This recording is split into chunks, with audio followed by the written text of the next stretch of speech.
औज़ुबिल्लाहिमिनश्शैतानिर्रजीम बिस्मिल्लाहिर्रहमानिर्रहीम।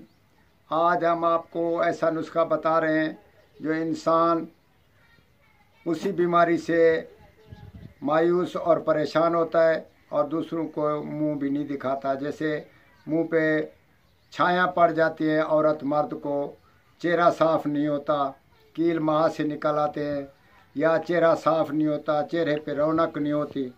तो इसी हिसाब से हम आपको बेहतरीन नुस्खा बता रहे हैं और इसका रिज़ल्ट जो है वो बहुत ही साफ़ सुथरा और बेहतरीन नुस्खा है। आप उसको यूँ इस्तेमाल में लाएँ, इंशाल्लाह ताला बिल्कुल उसका फ़ायदा होगा। दालचीनी ले लें, दालचीनी उसको खूब रगड़ना है, ऐसे रगड़ना है जैसे पाउडर हो जाए। और उसके बाद उसको मुंह छाया, जो मुंह पे धब्बे या दाग धब्बे या जैसा मुंह साफ सुथरा नहीं है, औरत मर्द यकसा इसको इस्तेमाल कर सकती है। उस पे लेप करें, लेप दूध से लेप कर सकते हैं, मलाई के साथ उसको मिलाकर लेप कर सकते हैं।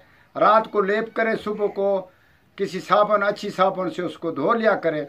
5-10 दिन ऐसा करेंगे तो मुंह छाया और चेहरा ऐसा खूबसूरत जैसे चांद सा चेहरा हो जाएगा। इंशाल्लाह आप इसको फ़ायदा याब और दूसरों को भी फ़ायदा पहुँचाएं।